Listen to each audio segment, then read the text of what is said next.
What traumatized you so badly it changed your way of living? Waking up to my second-story apartment on fire. That was 2 years ago, and I haven't slept a full night since. Also, my animals always sleep in my room now.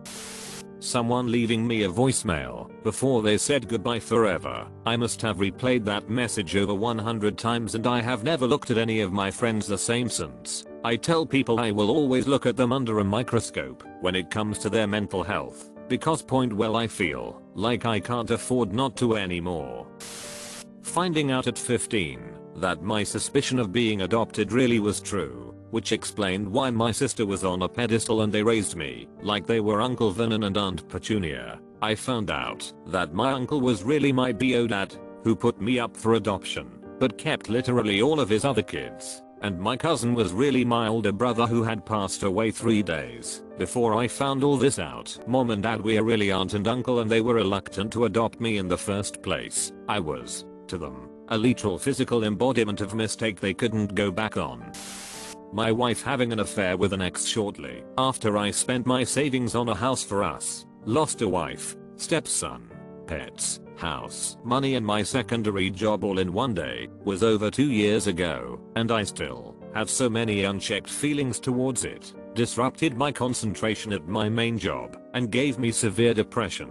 I struggle daily to find inner peace to move on, but it feels hopeless, and I just wanted to clarify about losing the house and stepson and such. These weren't lost in the sense of a court battle or agreement. However, I meant it in the way of no longer having the close relationship with my stepson, and the house we ended up selling for slightly under what we bought it for as neither could afford it alone.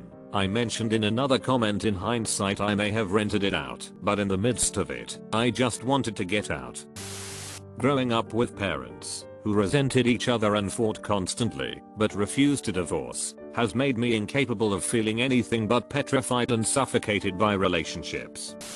When I was in first grade I liked a boy in my class. We were great friends for most of that year. He became sick and passed away before the school year ended. Broke my heart, and I really didn't understand it. Then when I was in second grade there was a boy and his sister that I became good friend with. He and his sister were hit by a drunk driver one weekend and they both died. So after losing my best friends in only a couple of years I really became a loner. I've never really made good friendships with anyone since then, so afraid of losing them. I'm now in my 60s and quite happy being by myself. And for people asking, I'm very happy and content. I've had an awesome life, just not many best friends. Mostly acquaintances. I have been married, now divorced. Of course I've had many other close people die. It's a fact of life. I think me being so young when these particular people passed away just hit me hard. Yes, I have had therapy for years, and it helped greatly. I love my life and enjoy myself with many hobbies and travel. I just don't hang out with a group of people. I really am a loner. I enjoy my own company immensely. I'm not afraid to die. I cherish growing older, and looking back on my many experiences, I did have suicidal thoughts from my early teens through my mid-30s. But therapy and the right combo of medication for me through those times. And yes, I do think of my childhood friends that were taken too early fairly often, but I chose to remember the good times and hope that our friendship made their short lives here on earth better. Thank you all for your caring concern. It doesn't sound too traumatic when typed out, but when I was younger we always had debt collectors at the door. Sometimes I'd be home alone, and they'd be pounding at the door and shouting through the letterbox. There were even times they ended up in the house and would start the process of calculating all of our items they were going to take away. This happened throughout a majority of my childhood and teen years. Admittedly, it was a lot scarier to me then. However, I'm now 21 and still panic when the door knocks, and I'm not expecting anyone. My mom passing away. It's long but it's the most I've ever shared. She was literally the glue that held my brother, my dad and I together. She was funny, smart, caring, and beautiful. She was the perfect mother. In 2016 my whole family was chasing career and we rarely saw each other. Holidays we acted like we were close for a few hours and we would go back to our corners of life. Then my mom had a stroke. It shook my whole family. She shouldn't have lived, but she did. Doctors told us to make arrangements before they started emergency surgery, but she lives, and it took her months and months of PT before she was released. I spent 8 hours at work and would come to ICU for the night to be with her until my dad or brother showed up in the morning. Rinse repeat, surrounded by people dropping like flies, alarms going off, suits coming in, families crying as I watched my mom with the tube down her throat, not knowing if I would have to speak to the suits that night. She was diagnosed with moyamoya, which in Japanese means a puff of smoke representing the lack of visual blood flow in the brain.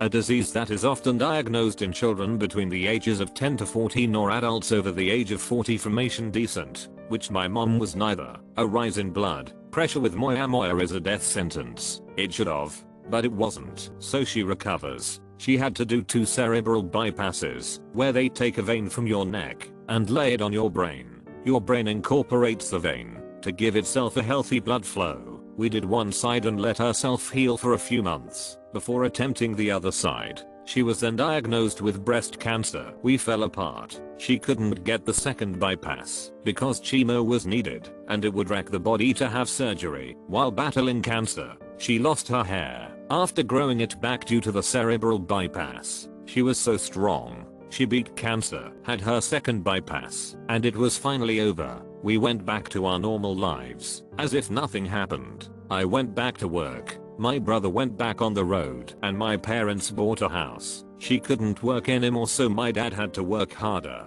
I drank harder, I distanced harder, and isolated myself up until a few years ago, when I went to therapy. Few months ago we all meet up, after she came back from vacation with my dad. She was in mid-conversation when she suffered a massive stroke. We had to go back to that hospital. Her body suffered for almost a week before she passed. I'm not sure how this changes me, but I feel changed. I don't know if some things are better or worse. I just don't know. My parents never asked for a thing their entire lives and the world gave them this. It gave us this and it breaks my heart.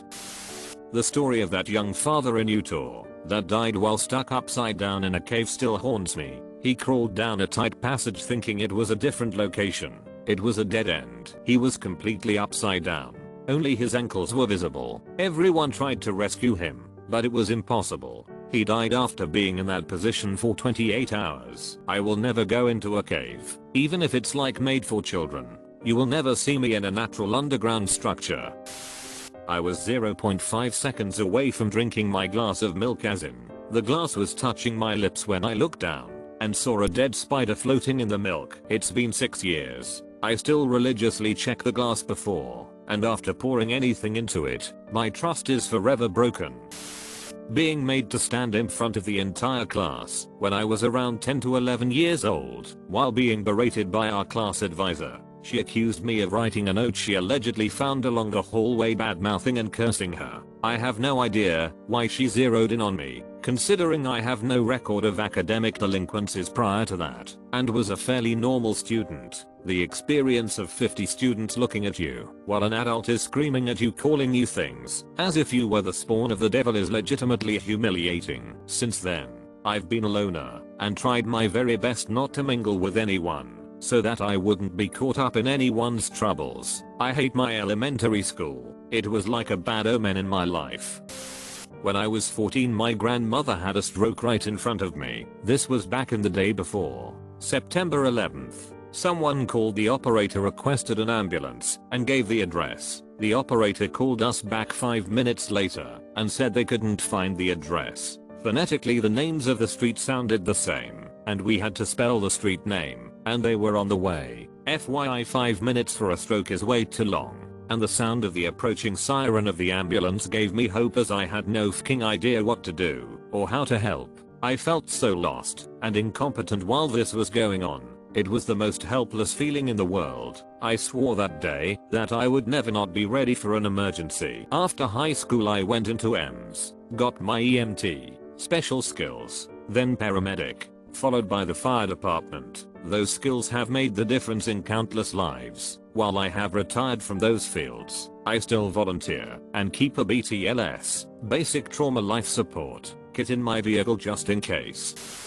Being disowned and kicked out of my childhood home by my mother a few days after my 18th birthday For years I'd express my terror of being abandoned and becoming homeless, and she'd sympathized and reassured she'd always take care of me and love me. As I got older and was pursuing more independence and self-advocacy, she became more hostile. She'd medically neglected me my entire life, and when I turned 18 and found out what Medicaid was, she wasn't having it. Screamed at me in front of my little brother for hours, calling me a selfish little brat and a monster who was tearing the house down from under her feet. Told me to pack my bags and I was leaving tomorrow and never allowed back. My brother and I both left the next morning and are staying with our dad. My brother still visits my mom and I live here full time. But it's not a better situation. My father is an abusive alcoholic and is medically neglectful to both me and himself. I feel like I'm raising both my little brother and my father sometimes. I've gone through a lot of things throughout my life. Diagnosed with CPTSD until later in life when it was confirmed as DID and BPD instead. I'm not fully here most of the time and have no stable sense of self, though I used to be worse. I don't feel like I'm doing well. The situation on my birthday lead me to not indulge in connections with others and I refuse physical contact. I haven't hugged anyone in a few months and now I flinch at being tapped on the shoulder. It's weird because I used to be very touchy. I'm spilling my guts here. I don't know if I'll regret it or not. I don't talk to people about this, and when I do, it never feels right. Nobody gets it, and that's fine for now, because I have whoever I am. So that's one person only to rely on. On a lighter note, I'm 4 months clean of self-harm. This is really small, but one day I was eating lunch out with my aunt. Both my parents are abusive, and I looked up to my aunt so much because she was normal and seemed to like me when we hung out. Anyway, one day we're eating lunch and she hissed, "Stop licking your fingers." When I was like 8, I was mortified, feeling like I had destroyed our relationship. I stopped touching food with my hands. I used forks for pizza, hamburgers, wings, everything. It took 20 years to get over it. I mentioned it to her last year and she laughed and said, "I don't remember that, but I believe you." She works on an ambulance and claims that her coworker used to lick his fingers during lunch after helping out patients without washing his hands, and it's bugged her ever since. I lost everything but my car in a house fire in 2014. I became an accidental minimalist / anti-consumptionist because I pretty much stopped buying things I didn't need and didn't replace the vast majority of what I lost. A really good friend and just one of the most genuine guys I rode street bike with all the time called me one day. I was busy with work, so it went to voicemail. He was catching up with me on the voicemail and asked if I wanted to go out for a ride. His bike slid out on loose gravel entering the freeway, and he got into a fatal accident with a semi-truck. This was 6 years ago, and I still think about what if I picked up that phone call. Just a 15-second phone call. I'll tell you, I rarely miss calls from friends and family now, and if I do I'm quick to call back. I really appreciate the seconds of every day now, because at the end of the day they all add up. I used to play RuneScape when I was around 10 to 13, and I downloaded multiple fake cheats. They were all malware and keyleggers. My parents later typed in their bank information unknowing of the viruses. Hackers stole all their life savings and ruined them financially, at least $100,000, and they never recovered it. Impossible not to blame myself. Even to this day, nearly 12 years later, I still wish I had been smarter and not downloaded those fake cheats. My 3 brothers' lives changed that day. My parents' lives changed. My life changed from what it could have and should have been, all because of my actions.